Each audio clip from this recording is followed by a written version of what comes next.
Greetings and salutations. It's David Duford. Hope you guys are having a fantastic day today. The purpose of today's video is how to help you stop the adult children in your client's life from blowing the insurance sale.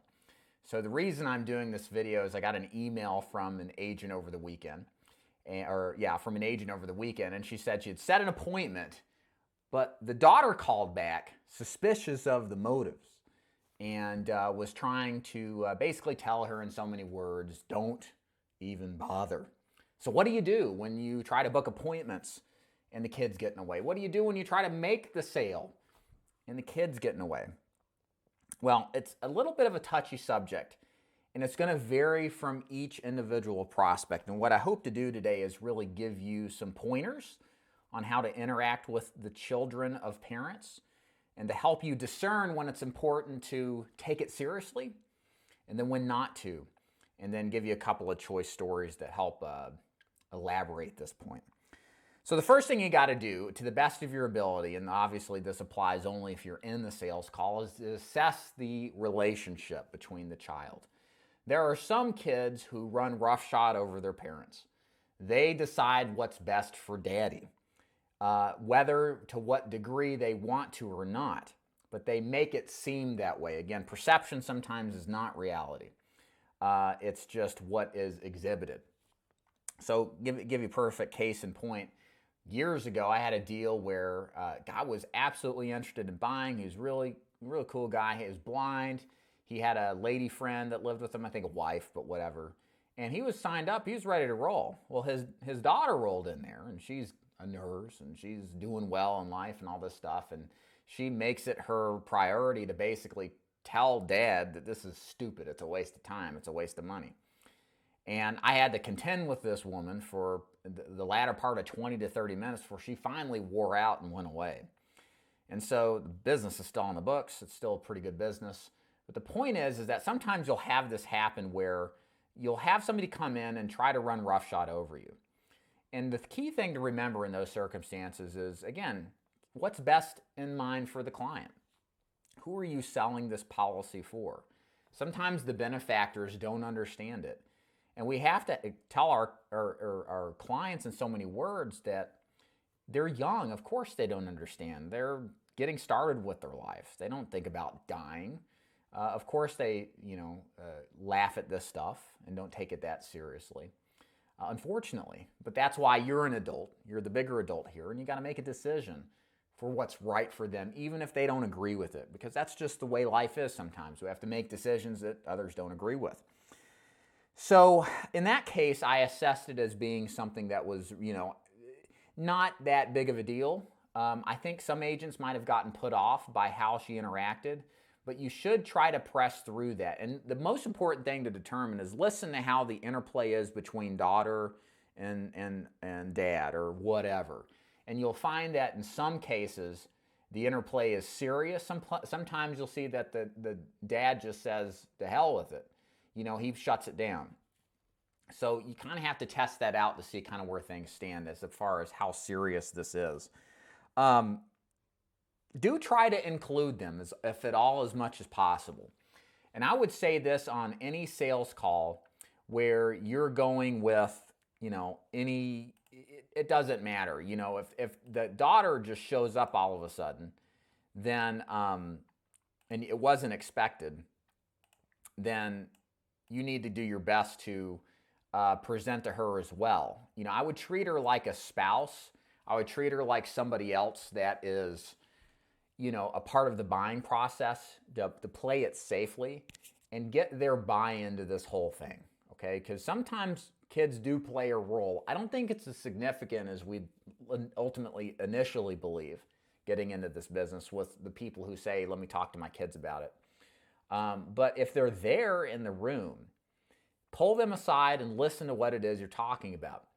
And I think what you'll find is that you'll close more deals because you get an important person in that person's life to facilitate, talk to, and get confirmation that it's a good idea as to what they're intending to. I think it makes for a stronger prospect at a bare minimum, a stronger client.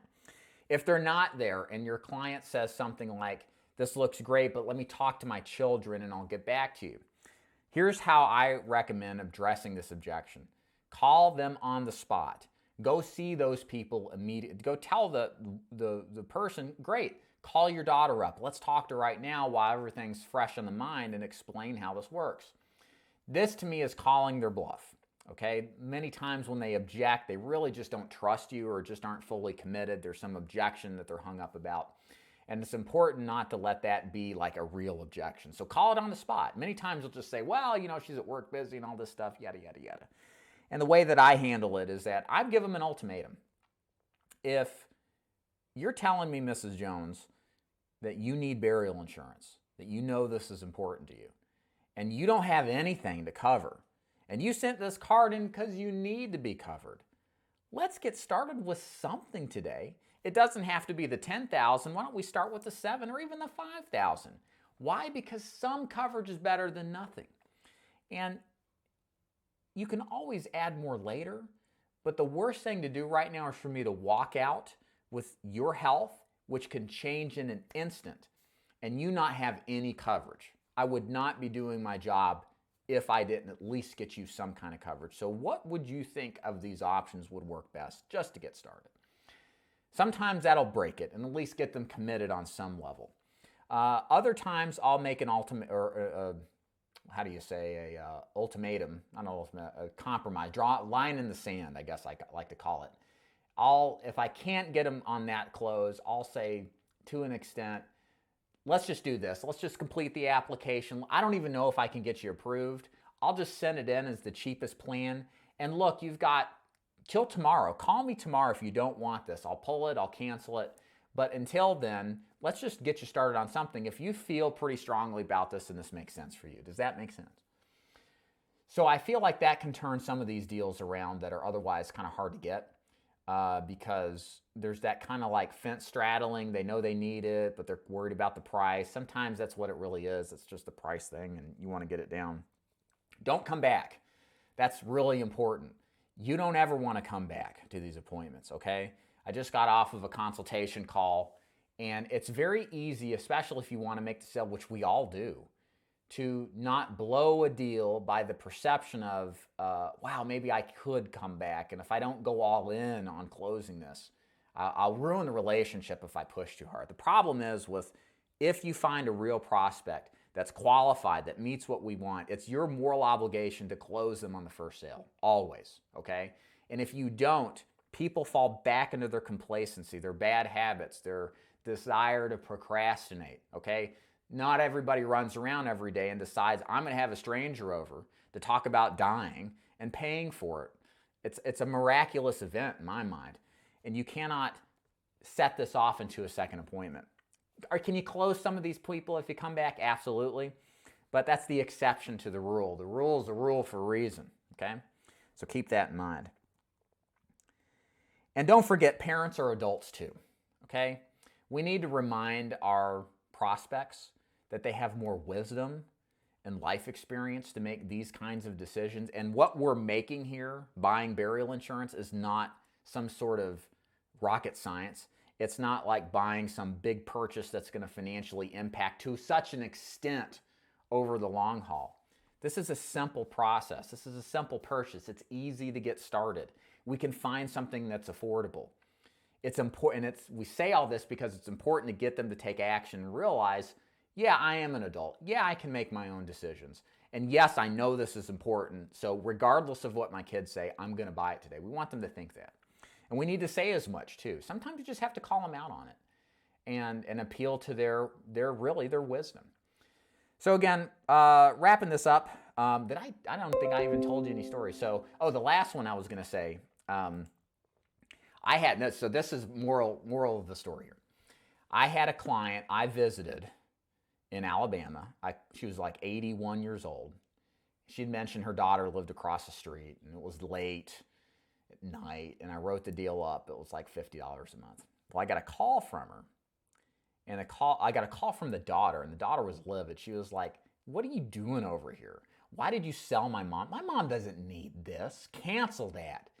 And admittedly, I was timid, and I said, "Well, okay, I don't want to cause problems," so I just pulled the application.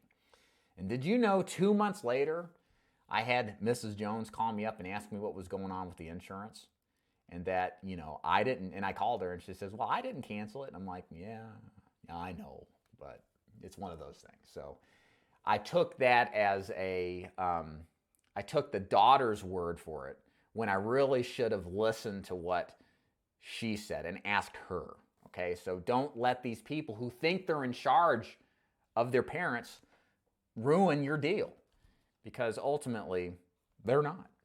David Duford at davidduford.com, where I help insurance agents like you become top producing insurance professionals. If you're interested in selling final expense, mortgage protection, Medicare Advantage, and annuities, please check out my website for more information on how the programs work. And thank you so much for listening. We'll see you next time.